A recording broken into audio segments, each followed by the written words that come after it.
کرتے ہیں جی. وفی غیر الفرائض لا بد من ذکر عدد الرکعتی لأنه لا ينزل على عدد. اور نوافل میں آپ کے لیے تعداد رکعت کا ذکر کرنا ضروری ہے کیونکہ اس میں وہ مخصوص نہیں ہے. ٹھیک ہے جی. اس میں کمی کوئی 4 والے بھی ہیں، 2 والے بھی ہیں نوافل، تو 3 والے بھی ہیں، تو آپ نیت رکعت کی تعداد کا تذکرہ کریں. ولا يجوز ان تنوي الا متخافتا. اب نیت کو کیسے کرنا ہے؟ لا يجوز، یہ جائز نہیں، ان تنوي یہ کہ آپ نیت کریں الا متخافتا مگر چھپا کر. ٹھیک ہے، نیت کو چھپا کر کرنا چاہیے، نیت کو ظاہر کرنا جائز نہیں ہے. اب وَإِن تَجْهَرَ بِهَا لَا تَبْطُلُ الصَّلَاةُ. ہاں اگر وہ ظاہر جہر ہو جائے، آپ نے الفاظ کو نکال کے کر دیا تب بھی نماز تو باطل نہیں ہوگا، لیکن کرنا نیت کو آپ نے چھپا کے ہی کرنا ہے. ولیکن کانا قبیحا، لیکن وہ قبیح ہے، غیر مناسب ہے. ٹھیک ہے جی، اچھا نہیں ہے. اور نیت کب کرنی ہے؟ وہی شرط لوقوعها قبیل الصلاۃ ورکن لسریانها فی جمیع اعضاء الصلاۃ کالدم فی اعضاء الانسان کما ان کل عضو یخلو من الدم کان ناقصا وکذا کل جزء من الصلاۃ ان یخلو من النیت کان ناقصا. اب نیت کے بارے میں کیا کہا جی؟ اس کو آپ نے چھپا کیا کرنا ہے. پھر یہ نیت کیا ہے، شرط ہے یا رکن ہے؟ اب یہ اس بارے میں 2 چیزیں بتائیں. وہ یہ شرط، نیت شرط ہے. کیوں؟ لوقوع ہے قبیل الصلاۃ، کیونکہ یہ واقع ہوتا ہے نماز شروع کرنے سے تھوڑی دیر پہلے. ٹھیک ہے جی، ہم نے آپ کو یہ بتایا تھا شرط اور رکن میں یہ فرق ہے. شرط آپ کی کوئی بھی کام کرنے سے پہلے جن کو آپ نے کرنا ہوتا ہے ان کو شرط کہتے ہیں، لیکن رکن اس کام کے اندر یا اس نماز کے اندر، اس عمل کے اندر جو آپ بجا لاتے ہیں ان کو رکن یا ارکان کہتے ہیں. تو یہ شرط بھی ہے اس لیے کہ یہ نماز سے پہلے ہوتا ہے نا، ابھی نماز شروع نہیں ہوا نا، جب آپ نے نیت کی تب نماز شروع کی، نماز سے پہلے آپ نے نیت کی. اور وہ رکن، اور یہ رکن بھی ہے. کیوں رکن ہے؟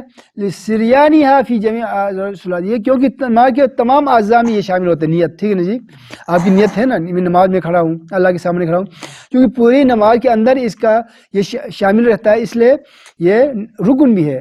کس طرح؟ قدم فی اعضاء الانسان، اس کی مثال، نیت کی مثال اس طرح جس طرح انسان کی جسم کے اندر خون ہے. تو اگر تو کیا ہوگا؟ کما ان کل عضو یخلو من الدم کان ناقصا، جب کسی اعضاء کے اندر سے، آپ کے عضو کے اندر سے خون ختم ہو جائے تو کیا ہوگا؟ وہ اعضاء ناقص ہوگا. جس طرح یہ فالج کیا ہوتا ہے؟ وہی نا، اس کے خون کا دورانیہ ختم ہو جاتا ہے، خون نہیں چلتا ہے تو وہ اعضاء فعال ہو جاتا ہے. ہمیں تکلیف بھی ہوتی ہے تو کیا ہوتا ہے؟ اس میں خون کی خرابی ہوتی ہے. خون خراب ہو تو پھر وہاں ہمیں تکلیف، یہ آپ کو اطلاع دے رہی ہوتی ہے یہاں کوئی خرابی ہو گئی ہے. یہ درد الگ طرف سے ایک بہت بڑی نعمت ہوتی ہے، اس لیے کہ آپ کو آگاہی دے رہا نا. اگر اندر خراب ہو جائے تو آپ کو درد نہ تو کیا ہوگا؟ آپ علاج کرے گا؟ نہیں کرے گا نا. اب آپ کو تکلیف ہوگی تو آپ علاج کریں گے، تو وہ ایک آگاہی ہوتی ہے یہاں خرابی شروع ہو گئی ہے. تو خون جب آپ کے جس اعضاء میں نہیں ہوگا تو وہ ناقص ہوگا. اس طرح اگر نیت کیا ہوگا؟ آپ کے جس نماز کے حصے میں نہیں ہوگا وہ نماز کیا ہوگا؟ سمجھ لو ناقص ہو جائے گا، نامکمل ہوگا. جس طرح آپ کے ایک آدمی کا بازو تو ہے لیکن اس کے اندر خون نہیں ہے تو کیا ہو؟ بیکار ہے. تو اس طرح اگر آپ کی نیت ہی نہیں ہے تو وہ نماز کا وہ رکن بیکار ہے. فن نیت فیا بمثابۃ الدم والصدق فیا هو حضور القلب بمثابۃ الحرارات الغریزیۃ والاخلاص فیا بمثابۃ الحیات فلا تجهر بها لان الدم ما لم يظهر لم يحكم بنجاسته فكذلك نیت ما لم تظهر لم يحكم بقباحتها. اب اس میں نیت کے بارے میں 3 چیزیں بتائی ہیں، اس لیے فن نیت. تو پس نیت کی حیثیت کیا ہے نماز کے اندر؟ فیا، اس نماز میں کیا ہے؟ بمثابۃ الدم، خون کی طرح ہے. ٹھیک ہے نا جی. ایک اور صدق، سچائی، اخلاص اس کے اندر کیا ہے؟ سچائی اس کے اندر. وہ حضور قلب کیا ہے؟ وہ حرارت غریزیہ، وہ جن کے اندر جو حرارت ہے اس کی طرح، جن کے اندر حرارت بھی ختم ہو جائے کیا آدمی بیکار ہو جاتا ہے. اس کے اندر جو گرمائش ہے وہی گرمی انسان کی زندگی کی علامت ہے نا. جب آدمی کو موت آ جائے تو کیا ہوتا ہے؟ ٹھنڈا ہو جاتا ہے. ٹھیک ہے، اس طرح ایک مشہور واقعہ مزار کسی نے پوچھا اگر مر جائے تو کیا ہوتا ہے؟ ٹھنڈا ہوتا ہے. تو آدمی کوئی شکار کر کہیں گیا ہوتا تو اس نے دیکھا سارا عذاب ٹھنڈا ہو گیا ہے. تو اس نے کہا میں تو مر گیا ہوں وہ قبر کے اندر بیٹھا تھا، کیوں یار تو ادھر کیوں؟ مجھے کہا میں مر گیا ہوں، ٹھنڈا ہو گیا ہے۔ تو مراد یہ ہے کہ آدمی واقعی ٹھنڈا ہو جاتا ہے جب آدمی مر جائے، کیونکہ اندر سے حرارت ختم ہو جاتی ہے، آہستہ آہستہ ٹھنڈا ہو جاتا ہے۔ تو اخلاص اس کے اندر حرارت کی طرح ہے نماز کے اندر۔ اخلاص نماز کے اندر کیا ہو، ایک نیت پورے نماز کے اندر ہو، دوسرا سچا اس کے اندر صدق اور ہو، اور اخلاص بھی ہو اس نماز کے اندر۔ اخلاص کیا ہے؟ بمثابۃ الحیات، وہ زندگی کی طرح ہے۔ نماز کے اندر انسان کا اخلاص کیا ہے؟ خلوص زندگی کی طرح ہے۔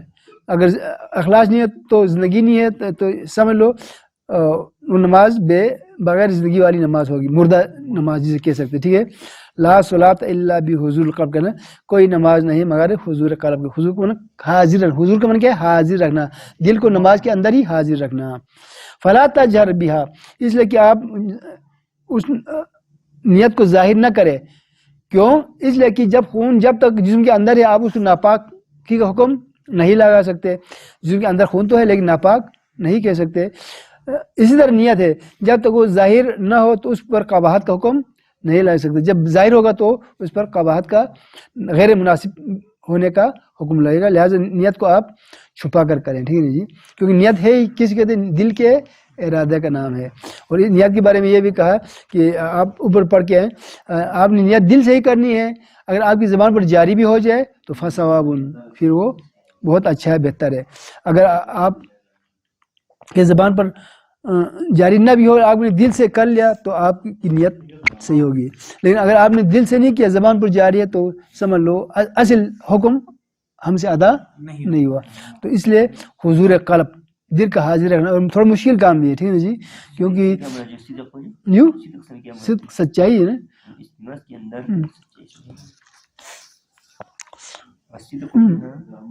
بس اس کے اندر یہ کہ آدمی اخلاص اور خلوص کے ساتھ اسی چیز کو ادا کرے۔ اخلاص اور تربن ہم مانا ہے، ٹھیک ہے جی، سچائی کے ساتھ، یعنی اللہ تعالیٰ کے ساتھ آدمی سچائی کا، راست بازی کا مظاہرہ کرے، ٹھیک ہے جی، کوئی اور غرض غائب نہ ہو، ٹھیک ہے نا جی۔ تو یہ ہو گیا نیت کے بارے میں۔ اب آگے کہتے ہیں جی پھر نیت ایک ادا اور قضا کے بارے میں۔ وَيَنبَغِي أَن تَقُولَ فِي الْحَاضِرَةِ أَدَاءٌ وَفِي الْفَائِدَةِ قَضَاءٌ،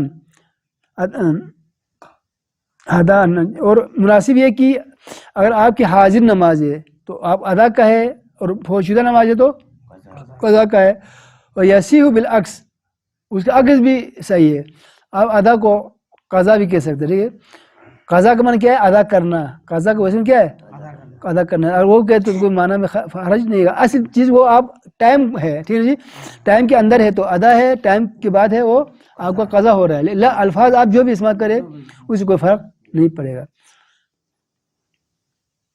وفی غیر الفرائض ينبغي ان تنوي بهذه الصورت، اب غیر الفرائض میں، فرائض میں تو آپ کو اوپر بتا دیا آپ نے کیسے نیت کرنی ہے، اب فرائض نہیں ہے تو فرائض کے علاوہ جتنے بھی نماز ہیں کیا ہے؟ سنت ہو، نوافل ہو، تہجد ہو، سب نفل ہے۔ نفل کا لفظی معنی کیا ہے؟ اضافی چیز کو نفل کہتے ہیں، ٹھیک ہے، کیونکہ وہ فرض پر اضافہ ہے نا، اس کو نفل کہتے ہیں۔ لیکن پھر ان کے اندر درجہ بندی کی ہے، کوئی سنت مؤکدہ زیادہ تاکیدی ہے، اور کوئی قریب الوجوب، ابھی وتر کو قریب الوجوب لکھا ہوا ہے، ٹھیک ہے، واجب کے قریب ہے، واجب تو نہیں ہے لیکن اتنی تاکید ہے، قریب کو سمجھ لو، قریب کے واجب کے قریب ہے، ہر حال میں آپ پڑھیں۔ اور پھر کوئی سنت ہو گیا، پھر کوئی مستحب ہو گیا، ٹھیک ہے جی، پھر باقی نوافل ہیں، آپ جس نیت سے کریں۔ تو پھر اگر آپ نے نوافل ادا کرنی ہے تو نیت کس طرح کرے؟ اس طرح کر سکتے ہیں، اصلی سنت الظہری 4 رکعات قربۃ اللہ، اگر 2 رکعت والی ہے تو اصلی سنت الظہری رکعتین قربۃ اللہ، اصلی میں نماز پڑھتا ہوں سنت الظہر، ظہر کی سنت 4 رکعتین، 4 رکعات، ٹھیک ہے جی، رکعت کی جمع رکعات، 4 4، ٹھیک ہے، ثلاثہ 3، رکعتین 2، اصلی رکعتین تہجدن قربۃ اللہ، یہ بھی ایک طریقہ ہے۔ اور پھر وتر پڑھیں تو کیا کریں؟ اصلی صلاۃ بس وہی نا، وہ بھی ہے، وہی نا، مختلف طریقے ہمیں بتایا نا۔ اب یہ بھی صحیح ہے، میں تہجد کی 2 رکعت پڑھتا ہوں، مطلب پورا ہو گیا نا، یا میں تہجد کی نماز 2 رکعت پڑھتی ہوں، بات وہی ہے نا، اصلی کا لفظ آ گیا ہے۔ وہی نا، تو الفاظ میں وہی مطلب آنا چاہیے، ٹھیک ہے، رکعت کی تعداد کا ذکر ہو. اصلی رکعتین تہجدن قربتن اللہ، یہ بھی صحیح ہے. وطر میں اصلی صلاۃ الوتری ثلاثہ رکعات قربتن اللہ، میں وطر کی 3 رکعتیں اللہ کی قرب کے لیے پڑھتا ہوں یا پڑھتی ہوں. وفی النوافل، اب آپ نوافل پڑھتے ہیں، نفل کی جمع نوافل. اصلی رکعتین نافلتن قربتن اللہ، یہ بھی صحیح ہے. اور آپ 2 رکعتیں اصلی رکعتین شفعا قربتن اللہ، شفع کی کہتے ہیں جفت کو کہتے ہیں، اور وطر طاق کو کہتے ہیں. ایک ہو وہ بھی وطر ہے، 3 ہے وہ بھی وطر ہے، 5 ہے وہ بھی وطر ہے. 5 والی رکعت تو نہیں ہے، لیکن 1 یا 3 رکعت آپ پڑھ سکتے ہیں. شفع 2 یا 2. تو نیت کے بارے میں جو سب سے اہم باتیں کیا تھیں جی؟ ایک تو آپ کی نیت کو آپ نے ظاہر نہیں کرنا ہے، نیت کو دل میں پڑھنا ہے. جیسے کہ اس لیے میں نے وہ پرسوں ایک دفعہ عرض کیا تھا، عام طور جو جب ہم توبہ کرتے ہیں تو اس نیت کو نا ہم سارے مل کے پڑھتے ہیں نا، وہ مل کے تو پڑھنا نہیں ہوتا ہے، وہ صرف جو توبہ کرا رہا ہے یا دہانی کے لیے وہ اونچی آواز سے پڑھے، باقی دل پڑھے وہ بہتر ہے. کوئی وہ ورد کو اورات تو نہیں ہے، اس کو اونچی آواز سے پڑھے. اب ہمیں پتہ نہیں تو ہم سارے کرتے ہوئے پڑھتے ہوئے نیت بھی ہم اونچی آواز سے پڑھتے جا رہے ہیں. یہ بالکل، کیونکہ نیت کے بارے میں بالکل وہ قباحت ہے، خیر بالکل نامناسب ہے. اگر نماز میں تو باطل نہیں ہوگا، لیکن نیت کو آپ نے دل میں پڑھنا ہے، دل میں ہی کرنے کا نام نیت ہے، ٹھیک ہے جی. نیت ظاہر نہیں ہونا چاہیے، یہ کہا، ٹھیک ہے جی. پھر نوافل میں آپ تہجد کی نماز پڑھنا چاہے، وتر پڑھنا چاہے، وہ نام لے تب بھی ٹھیک ہے. اگر آپ ان کا کسی کا نام نہ لے، کسی تہجد کا، اصلی صلاۃ النفل رکھتے ہیں قربتن اللہ، اصلی صلاۃ النفل 4 رکعات قربتن اللہ، اصلی صلاۃ النفل 3 رکعات قربتن اللہ. آپ کی نیت تو وہی ہے، تہجد ہے، لیکن آپ کو وہ بولنا نہیں آ رہا ہے، ٹھیک ہے جی، وہ الفاظ نہیں آ رہے، تو صرف نفل کا لفظ پڑھ کے بھی آپ کا وہ مقصد پورا ہوگا. اور دوسرا پھر اور ایک بات، اگر آپ کو عربی میں پڑھنا کیا سنت ہے، عربی زبان میں نیت کرنا سنت ہے. اور آپ کو عربی نہیں آتی ہے تو کسی بھی زبان میں آپ اپنی نیت کر سکتے ہیں. ان نیت کے اندر 3 چیزیں ہونی چاہیے. فرائض ہے تو وقت کا تعین ہو، رکعت کی تعداد بتائے، تعداد نہیں وقت کا تعین ہو، اور فرضیت کا ذکر کرے، میں فرض نماز پڑھ رہا ہوں، اور قربتاً اللہ، خدا نے یہ ذکر ہے. یہ 3 چیزیں آپ کی نیت کے اندر ہو تو آپ کی نماز، آپ کی نیت بالکل صحیح ہے. اور نیت جب نماز پڑھو تو پورے نماز کے اندر آپ کی نیت ہو، نہیں تو آگے مزید تشریح آئے گی کہ کم از کم جب آپ نیت کریں تو آپ کا حضور قلب ہونا لازمی ہے. ہو سکے تو پوری نماز کے اندر آپ کی نیت ہو، ٹھیک ہے، کیونکہ تو خون کی طرح ہے نیت. پورے جب تک پورے جس اعضاء میں خون ہوگا وہ اعضاء صحیح ہوگا. اگر اعضاء کے اندر خون ختم ہو وہ اعضاء ناقص ہوتا ہے. اس لیے جس وقت آپ کی نماز سے نیت کہیں اور چلے گی، نماز سے نکل کے ٹھیک دکان پہ، نماز سے نکل کے آفس میں چلا گیا، ٹھیک ہے، یا آپ اور کسی مسئلے میں الجھ گئے، نماز کی طرف توجہ نہیں ہے، تو سمجھ لو آپ کی وہ نماز کا وہ حصہ کیا ہے، اللہ کے نزدیک ناقص ہے، ٹھیک ہے جی. تو ہم نے اپنی کوشش کرنی ہے اپنی نماز کو زیادہ سے زیادہ کامل بنائے. تو اس کے لیے کیا ہے، پوری نماز کے اندر حضور قلب رہے اور نماز کے اندر نماز کی طرف ہی توجہ رہے.